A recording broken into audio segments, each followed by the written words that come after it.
अलख निरंजन गोरक्षजालंधर चरपटाश्च अडवंगकानिफमचिन्दराद्याः चौरंगी रेवानकभर्ति संज्ञा भूम्यां बभुवुर्नवनाथ सिद्धाः। ओम नमो आदेश गुरु की ओंकारे आदिनाथ उदयनाथ पार्वती सत्यनाथ ब्रह्मा संतोषनाथ विष्णुः अचल अचम्भेनाथः गजबेली गजकतंगीनाथ ज्ञानपारखी चौरंगीनाथ मायारूपी मच्छेन्द्रनाथ जति गुरु है गोरखनाथ घटखट पिंडे व्यापी नाथ सदा रहे सहाई नवनाथ चौरंगी सिद्धों की दुहाई। ओम नमो आदेश गुरुजी को आदेश गोरक्षजालंधर चरपटाष्ट अडपंगकानिपमचिन्दराद्या चौरंगी रेवाणक भर्ति संज्ञा भूम्यां बभुवुर्नवनाथ सिद्धाः। ओम शिरसा नमस्कृत्यं मचेन्द्रपुत्रो गोरक्षनाथं ध्यानं च स्मरे नित्यं आयुकामार्थसिद्धये। प्रथमं निरञ्जन्नाथं च ग्रौं ग्रौं बीजेन गोरक्षकां सुः बीजेन नाम द्वितीया सुदबुद्धं नाथं च भवति। क्रुं रं बीजेन तृतीयं कलेश्वरनाथस्य सत्यबीजं ह्रीं हं आकर्षणबीजेन चतुरंगी तु चतुर्थकं प्रसिद्धकं स्तंभेन लुं ल बीजेन लालग्नालोम पंचमे तथा सप्तमे सर्वनाथस्य संस्त्रंशः पाशस्थो भतिगमम् अष्टमे सत्यनाथ ब्रह्माणि संबीजेन तु कामरूपेण शक्तिकं ग्रौं ग्रौं क्रोधरूपं मे गोपालनाथो नवमं दशमन्तु क्षेत्रनाथे क्षिं क्षिं वशी क्षोभणं तथा एकादशन्तु भूचरे भ्रूम्बीजेन डाकिन्यां तथा द्वादशे ग्रौं ग्रौं बीजेन रूपेण गोरक्ष सदा रक्षति। ॐ गं गं गोरक्षनाथ संकटनिवारणाय च हुं हुं फट अस्त्रफटकार वाराजतु गोरक्षकम्। ॐ ह्रीं श्रीं गौं निरञ्जात्मने सर्वकार्यसफलं कुरु। ॐ गं गं ऐं ऐं ब्रं ब्रं गोरक्षं न्यायार्थं कुरु गुरु स्वाहा।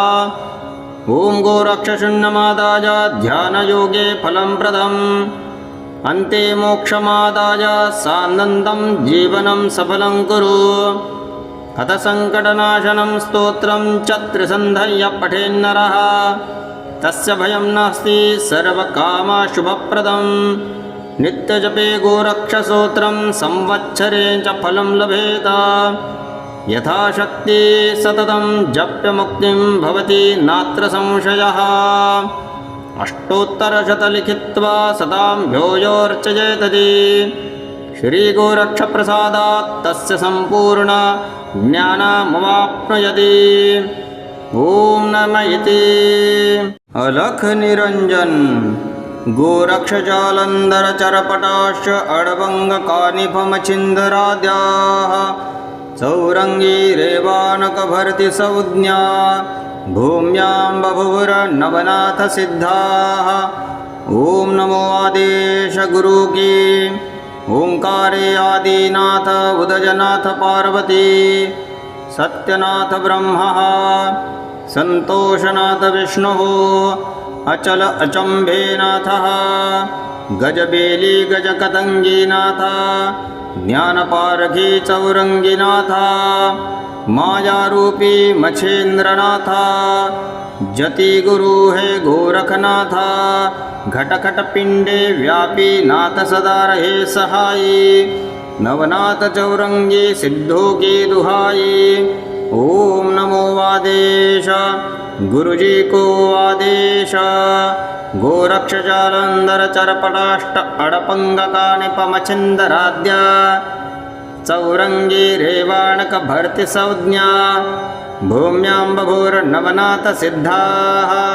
ॐ शिरसा नमस्कृत्यं मचेन्द्रपुत्रो गोरक्षनाथं ध्यानं च स्मरे नित्यम् आयुकामार्थसिद्धये प्रथमं निरञ्जन्नाथं च ग्रौं ग्रौं बीजेन गोरक्षका सुः बीजेन नामद्वितीया सुतबुद्धं नाथं च भवति क्रुं रं बीजेन तृतीयं कलेश्वरनाथस्य सत्यबीजम् ह्रीं हं आकर्षणबीजेन चतुरङ्गी तु चतुर्थकं प्रसिद्धकं स्तम्भेन लुं ल बीजेन लालग्नालोम पञ्चमे तथा सप्तमे सर्वनाथस्य संस्रंशः पाशस्थो भतिगमम् अष्टमे सत्यनाथ ब्रह्माणि संबीजेन तु कामरूपेण शक्तिकम् ग्रौं ग्रौं क्रोधरूपं मे गोपालनाथो नवमं दशमन्तु क्षेत्रनाथे क्षिं क्षिं वशी क्षोभणं तथा एकादशन्तु भूचरे भ्रूम्बीजेन डाकिन्यां तथा द्वादशे ग्रौं ग्रौं बीजेन रूपेण गोरक्ष सदा रक्षति ॐ गं गं गोरक्षनाथसङ्कटनिवारणाय च हुं हुं फट अस्त्रफटकार वारायतु गोरक्षकम् ॐ ह्रीं श्रीं गौं निरञ्जात्मने सर्वकार्यसफलं कुरु ॐ गं गं ऐं ऐं ब्रं ब्रं गोरक्षं न्यायार्थं कुरु गुरु स्वाहा ॐ गोरक्षशून्यमादाय ध्यानयोगे फलं प्रदम् अन्ते मोक्षमादाय सानन्दं जीवनं सफलं कुरु हतसङ्कटनाशनं स्तोत्रं च त्रिसन्धय्य पठेन्नरः तस्य भयं नास्ति सर्वकामशुभप्रदं नित्यजपे गोरक्षसूत्रं संवत्सरे च फलं लभेत यथाशक्ति सततं जप्यमुक्तिं भवति नात्र संशयः अष्टोत्तरशतलिखित्वा सतां भ्योयोर्चयेतति श्रीगोरक्षप्रसादात् तस्य सम्पूर्ण ज्ञानमवाप्नुयति ॐ नमः इति अलख निरञ्जन गोरक्षजालन्धरचरपटाश्च अडवङ्गकानिफमचिन्दराद्याः चौरङ्गी रेवानकभर्ति संज्ञा भूम्यां बभुवुर्नवनाथसिद्धाः ॐ नमो आदेश गुरुकी ओंकारे आदिनाथ उदयनाथ पार्वती सत्यनाथ ब्रह्मः संतोषनाथ विष्णुः अचल अचम्भेनाथः गजबेली गजकतङ्गीनाथ ज्ञानपारखी चौरङ्गीनाथ मायारूपी मच्छेन्द्रनाथ जति गुरु हे गोरखनाथ घटखट पिंडे व्यापी नाथ सदा रहे सहाई नवनाथ चौरंगी सिद्धों की दुहाई ओम नमो आदेश गुरुजी को आदेश गोरक्ष जालंधर चरपटाष्ट अड़पंगकानि पमचिंदराद्य चौरंगी रेवाणक भर्ति संज्ञा भूम्यां बभूर्नवनाथ सिद्धाः ॐ शिरसा नमस्कृत्यं मचेन्द्रपुत्रो गोरक्षनाथं ध्यानं च स्मरे नित्यम् आयुकामार्थसिद्धये प्रथमं निरञ्जन्नाथं च ग्रौं ग्रौं बीजेन गोरक्षका सुः बीजेन नामद्वितीया सुतबुद्धं नाथं च भवति क्रुं रं बीजेन तृतीयं कलेश्वरनाथस्य सत्यबीजम् ह्रीं हं आकर्षणबीजेन चतुरङ्गी तु चतुर्थकं प्रसिद्धकं स्तम्भेन लुं ल बीजेन लालग्नालोम पञ्चमे तथा सप्तमे सर्वनाथस्य संस्रंशः पाशस्थो भतिगमम् अष्टमे सत्यनाथ ब्रह्माणि संबीजेन तु कामरूपेण शक्तिकम् ग्रौं ग्रौं क्रोधरूपं मे गोपालनाथो नवमं दशमन्तु क्षेत्रनाथे क्षिं क्षिं वशी क्षोभणं तथा एकादशन्तु भूचरे भ्रूम्बीजेन डाकिन्यां तथा द्वादशे ग्रौं ग्रौं बीजेन रूपेण गोरक्ष सदा रक्षते। ॐ गं गं गोरक्षनाथ सङ्कटनिवारणाय च हुं हुं फट अस्त्रफटकार वाराजतु गोरक्षकम्। ॐ ह्रीं श्रीं गौं निरञ्जात्मने सर्वकार्यसफलं कुरु। ॐ गं गं ऐं ऐं ब्रं ब्रं गोरक्षं न्यायार्थं कुरु गुरु स्वाहा।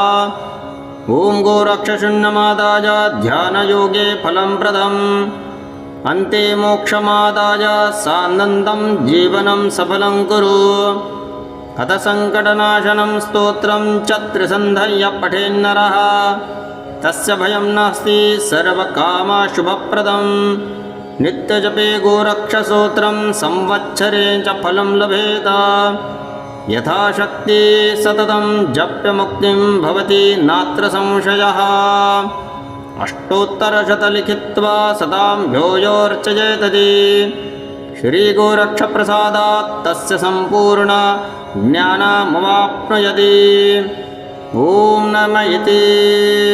अलख निरञ्जन गोरक्षजालन्धरचरपटाश्च अडवङ्गकानिफमचिन्दराद्याः चौरङ्गी रेवानकभर्ति संज्ञा भूम्यां बभुवुर्नवनाथसिद्धाः।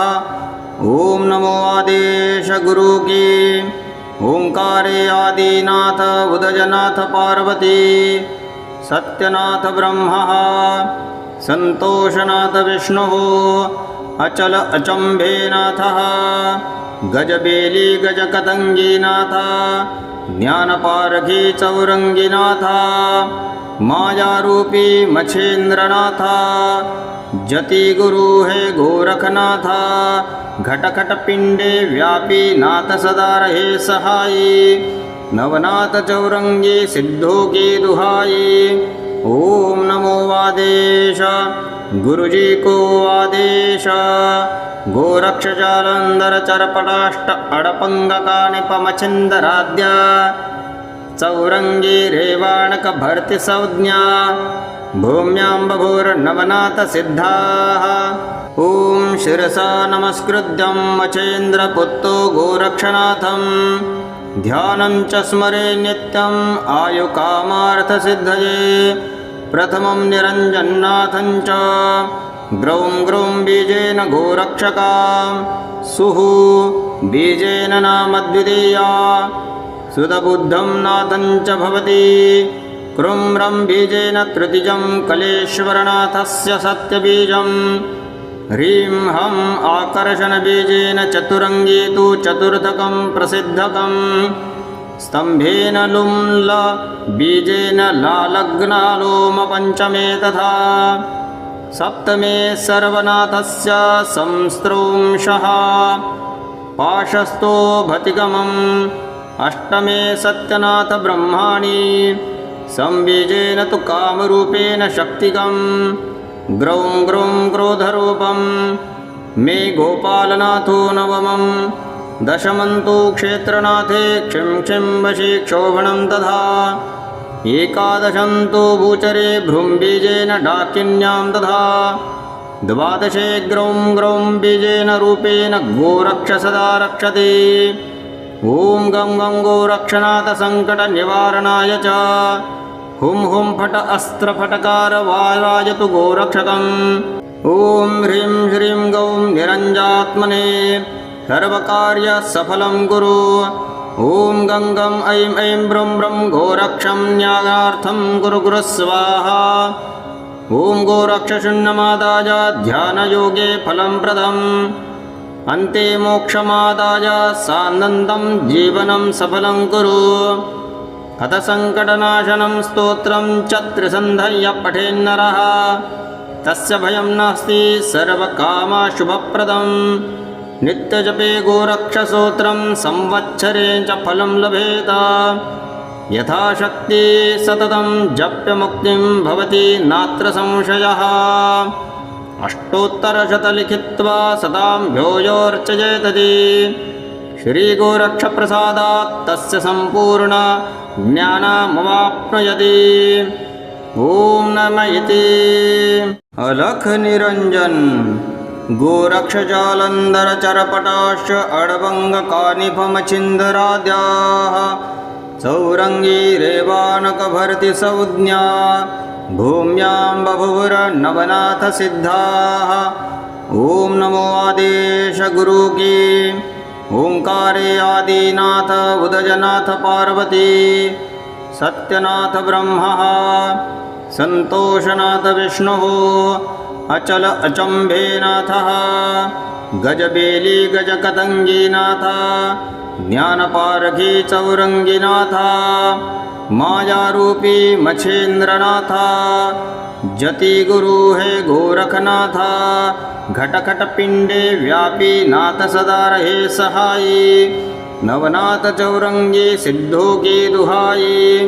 ओम नमो आदेश गुरुजी को आदेश गोरक्ष जालंधर चरपटाष्ट अडपंगकानिपमच्छिन्दराद्या चौरंगी रेवाणक भर्ति संज्ञा भूम्यां बभूर्नवनाथ सिद्धाः।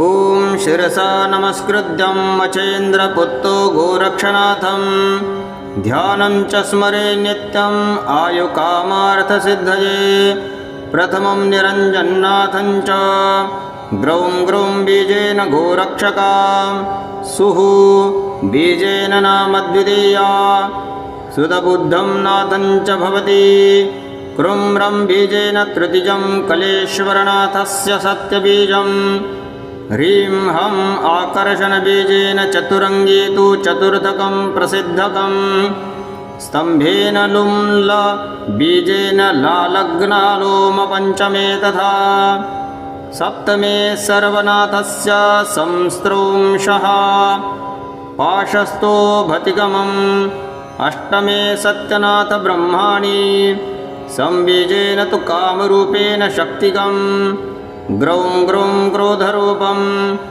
मे गोपालनाथो नवमं दशमं तु क्षेत्रनाथे क्षिं क्षिं वशी क्षोभणं तथा एकादशं तु भूचरे भ्रूम्बीजेन डाकिन्यां तथा द्वादशे ग्रौं ग्रौं बीजेन रूपेण गोरक्ष सदा रक्षते।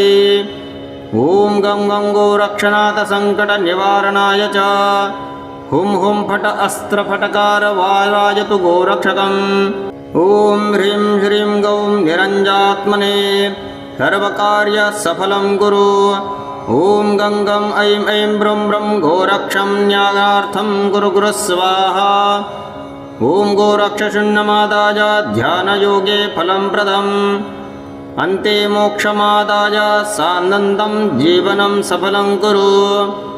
अथ सङ्कटनाशनं स्तोत्रं च त्रिसन्धय्य पठेन्नरः तस्य भयं नास्ति सर्वकामशुभप्रदं नित्यजपे गोरक्षसूत्रं संवत्सरे च फलं लभेत यथाशक्ति सततं जप्य मुक्तिं भवति नात्र संशयः। अष्टोत्तरशतलिखित्वा सतां भ्योजोर्चयेतति श्रीगोरक्षप्रसादात् तस्य सम्पूर्ण ज्ञानमवाप्नुयति। ॐ नमः इति अलख निरंजन गोरक्ष जालंधर चरपटाश्च अडभङ्गकानिफमच्छिन्दराद्याः चौरङ्गी रेवानकभर्ति संज्ञा भूम्यां बभुवुर्नवनाथ सिद्धाः।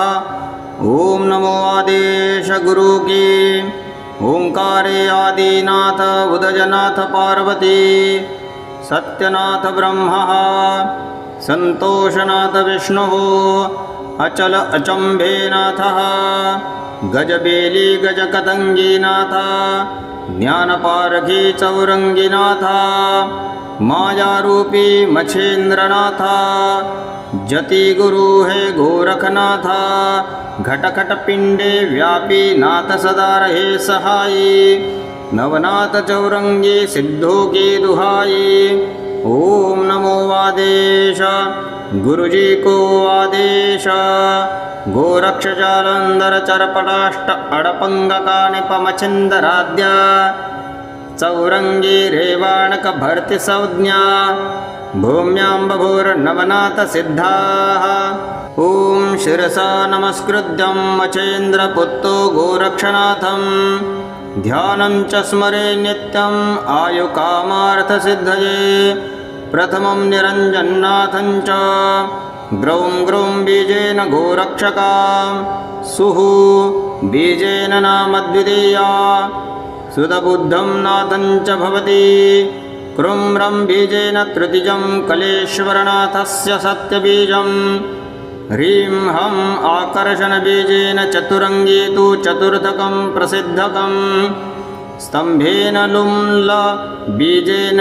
लालग्नालोम पञ्चमे तथा सप्तमे सर्वनाथस्य संस्रंशः पाशस्थो भतिगमम् अष्टमे सत्यनाथ ब्रह्माणि संबीजेन तु कामरूपेण शक्तिकं ग्रौं ग्रौं क्रोधरूपं मे गोपालनाथो नवमं दशमन्तु क्षेत्रनाथे क्षिं क्षिं वशी क्षोभणं तथा एकादशन्तु भूचरे भ्रूम्बीजेन डाकिन्यां तथा द्वादशे ग्रौं ग्रौं बीजेन रूपेण गोरक्षसदा रक्षति ॐ गं गं गोरक्षनाथसङ्कटनिवारणाय च हुं हुं फट अस्त्रफटकार वारायतु गोरक्षकम् ॐ ह्रीं श्रीं गौं निरञ्जात्मने सर्वकार्यसफलं कुरु ॐ गं गं ऐं ऐं ब्रं ब्रं गोरक्षं न्यायार्थं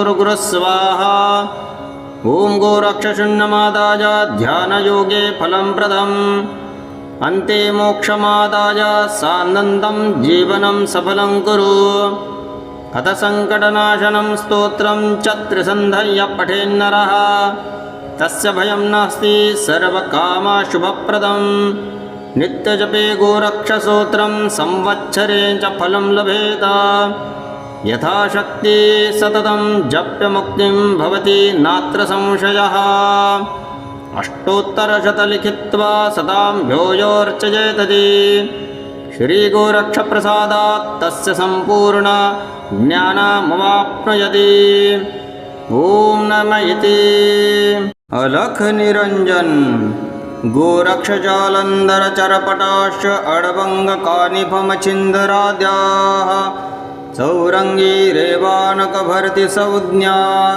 भूम्यां बभूवुर्नवनाथसिद्धाः ॐ नमो आदेश गुरु की ओंकारे आदिनाथ उदयनाथ पार्वती सत्यनाथ ब्रह्मा संतोषनाथ विष्णुः अचल अचम्भेनाथः गजबेली गजकतङ्गीनाथ ज्ञानपारखी चौरङ्गीनाथ मायारूपी मच्छेन्द्रनाथ जति गुरु है गोरखनाथ घटखट पिंडे व्यापी नाथ सदा रहे सहाई नवनाथ चौरंगी सिद्धों की दुहाई ओम नमो आदेश गुरुजी को आदेश गोरक्ष जालंधर चरपटाष्ट अड़पंगकानि पमचिंदराद्य चौरंगी रेवाणक भर्ति संज्ञा भूम्यां बभूर्नवनाथ सिद्धाः